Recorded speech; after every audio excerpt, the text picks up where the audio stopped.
Hearne ISD parents and guardians. Welcome to Eagle Check-In. Today is Friday, October the 29th, 2021. I am Veronica Weatherspoon, Hearne ISD Math Specialist. And I'm Chris Greco, Hearne ISD Science Specialist. We are so glad that you could spare a few minutes to get an update about all the great things happening in Hearne ISD. Thank you so much for being a positive parent and tuning in. Before we begin our topic on helping your child with math and science at all levels, we do want to remind you of attendance. And attendance does matter. It matters every day and for every student. We need your child here. Also, at the end of the second 6 weeks, we just want to give you a few dates. November the 4th is the last day of the 6 weeks. November the 5th is a student holiday, and some other reminders. We've already talked about attendance matters every day. We do want you to know that even tardies matter, so we want our students in class on time. Grades can be corrected, check them often, allow wiggle room, don't wait until the deadline. So let me focus in on elementary and secondary math.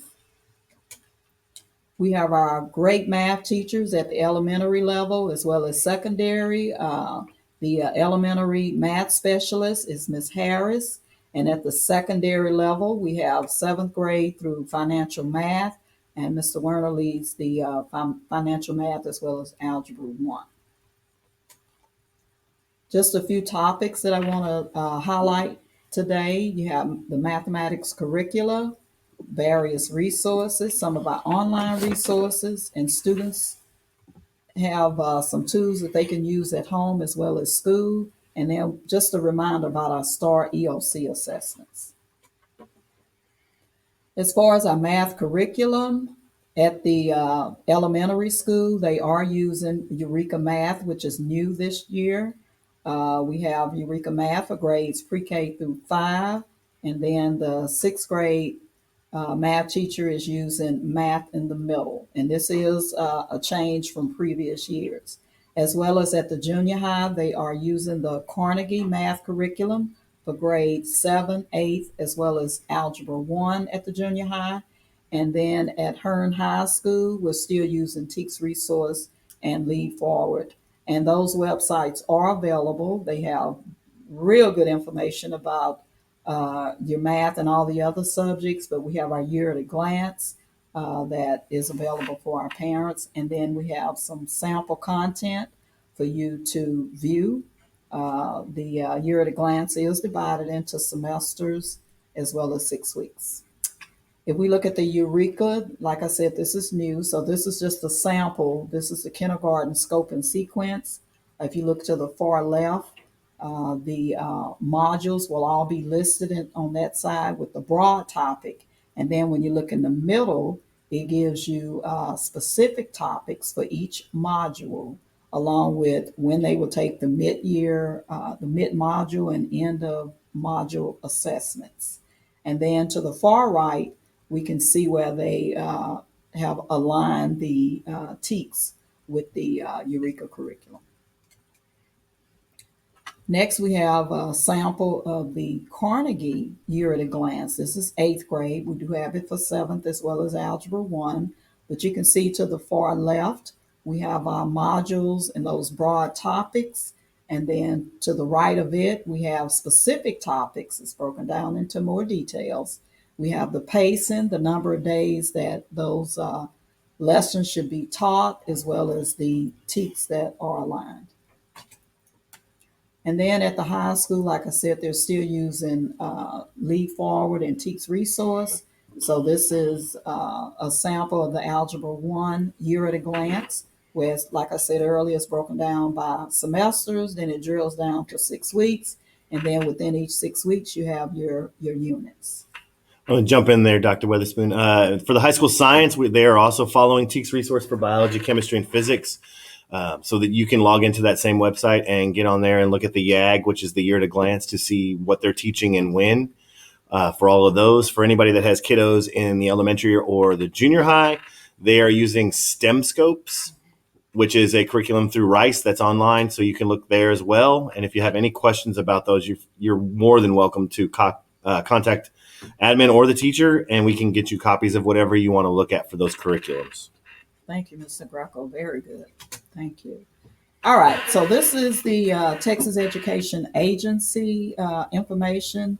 If you go to https://tea.texas.gov and you click on that link, you will find these resources available: the STAR Parent Portal, which is good for our parents; enrolling your child in public schools; student testing resources; the accountability ratings; the educator certification records, which is public information; high school graduation requirements; school district locator; and curriculum standards.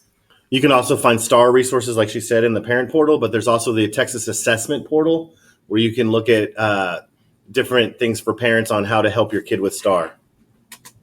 Yes. And some other valuable resources. We have the Texas Home Learning website, 5 math help resources for parents, and these links are there: Math for Texas, as well as Math Learning Center. And then I'll throw in another one that I think works both for science and math, and actually social studies and a few others now. But Khan Academy now has almost every content that you can go to and look for videos for specific pieces of the curriculum. And the nice thing now is that Khan Academy is both in English and Spanish, and they've done their lessons that way as well. So for parents out there who are struggling with how to help their kid because we haven't seen it forever and I just don't remember how to do that, that's a resource you can use. Thank you. So things we want you to know: online resources at the elementary campus. Aligned with the Eureka Math is Zern. This is an online program that they're using all the way up to the 6th grade. At junior high, with the Carnegie Math curriculum, they're using Mathia. And I've seen Mathia in action, so it is a very good online resource. And our students have accounts to all of these online resources where they can log in at home or at school. Then Imagine Math, we have, it's also a diagnostic tool. Students have already taken the benchmark, and based on their needs, they're working on lessons that stem from that benchmark assessment. There is a live tutor.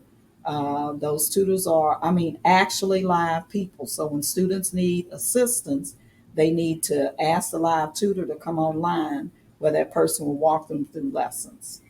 And at the elementary, there's a Prodigy Math is a game that the kids are using now, that they play the game and they have to solve math problems to move forward. And a lot of the kids are using that to increase their math knowledge as well. Very good.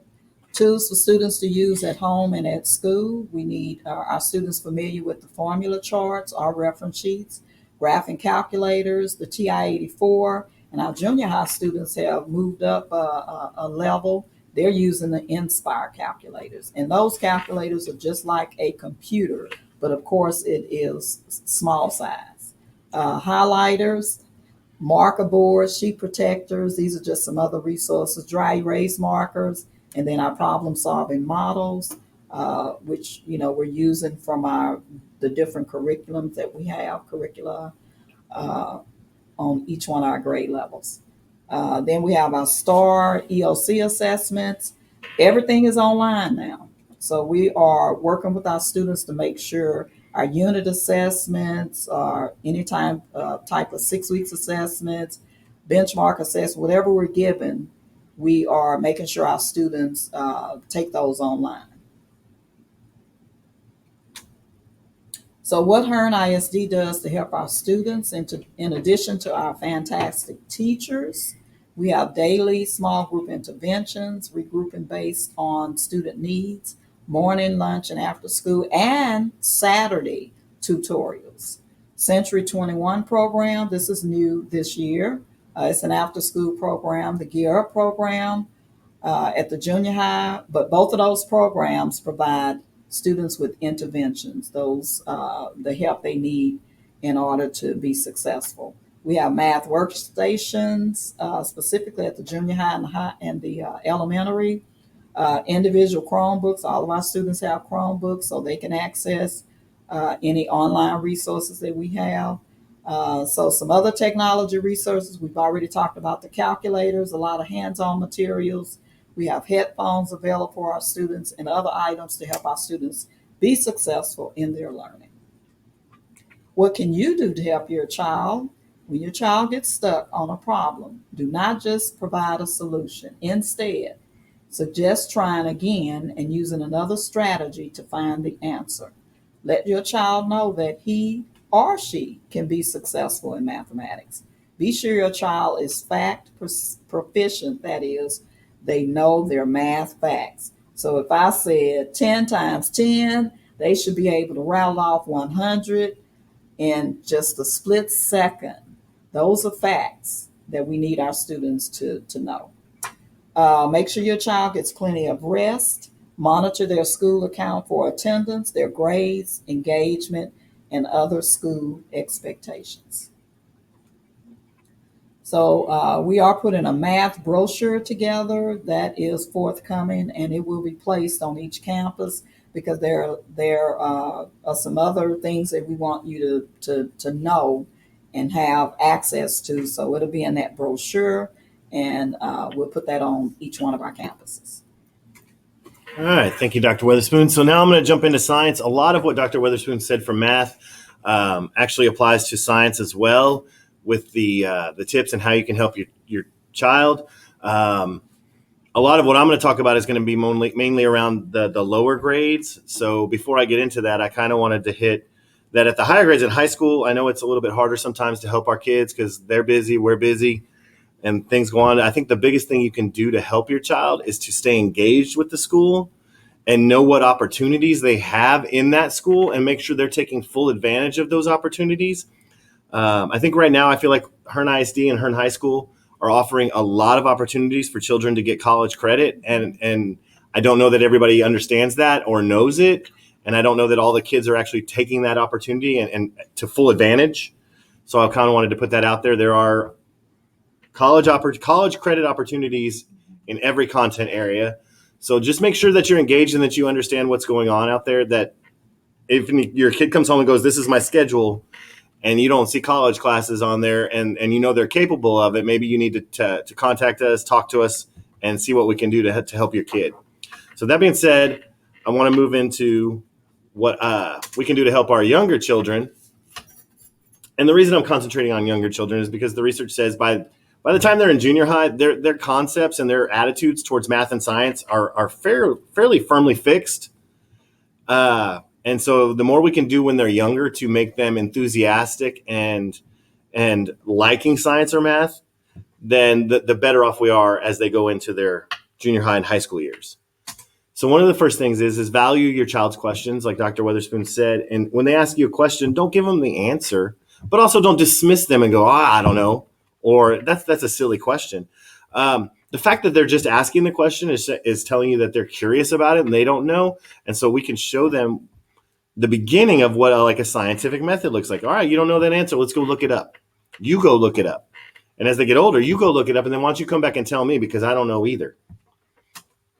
Explore and find the answers together. I know as a parent myself, one of the things that I get busy, but then I have to make time for my children as well. But sometimes it's fun to just sit with them and look up the answers to questions they have, because sometimes they have the craziest questions that I just wouldn't even think of. And it's time with them that it's amazing. Time's one thing we don't get back. And when we can explore and find answers together, I think we both benefit from it. Give them time and space to explore as well. So sometimes we don't have to be there and following them and giving them step by step by step. Let them go through the process without you and then come back and explain it to you or show you, because then that gives them the chance to make mistakes and make mistakes when you're not there, and then have them figure out that mistake or come to you and go, here's my answer. And you say, well, that's not right. And then you can walk them through and help them find the answer instead of giving them, oh, you're wrong. Here's the answer. You could give them an opportunity to say, okay, I'm going to tell you that's wrong, but Where do you think you made your mistake? And we can work through it. All of that is going to make them feel like it's okay to be curious. It's not boring. It's not something bad to ask questions all the time. It's not annoying to want to understand things, and it's not a bad thing to want to understand things and grow that way. And when you do that, then you're supporting further exploration. And as they get more comfortable asking questions, finding research, then as they grow up, they're not going to be scared to ask teachers questions.